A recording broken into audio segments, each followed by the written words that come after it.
Бүл июль айдан сағары август айға шетірі Крымда Чексі Россиядағы шетерінің Грөдеглі форумы ешткан. Таврида на Бакальской косе атығы шылы шеті пөлеке шарылып апарылған. Ең қалған жазында регионардағы паза орындағы шет хабаржылар пустарының ұстарын сынаныр. Аймақ жерлердің шылысқан сүз кізінің арасында болған Хакасиядағы пис хабаржы.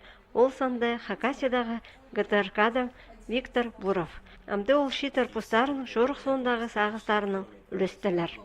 Анты форум иттерді, арнағандар алдары адда хади олар тоғынғандар қайти олар басқа прай Россиядан кешіліскен журналистерден жоқтас қайти олар пустары адда пістің жұқтасты шонның жұқтасын бұл газеталарды, журналларды прай паселет қанарын и қайти олдық сақырсынарын жоқтас үлес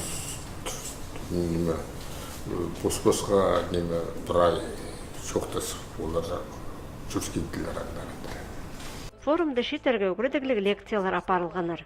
Москвадағы эксперттер олардың ұстарын сынықтаныр, ал жастарын түзетканыр, аймақ шөптер бергенір. Амды мұндақ шылыға Хакасиядан өтік бұз тілін пілшеткен кізі ызырға сағыз бар.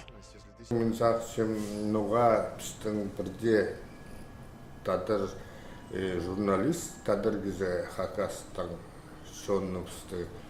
шонның тоғышытқан журналист британтары барбан, отанында тоже сақшым надо демес айландыр отырыға пістің республика ешкетіл, ешке средства массовой информации и анағандар алдыр пістің шонысқа осы тілінің күйіне жоқтап берерге анды кезі керек оқ.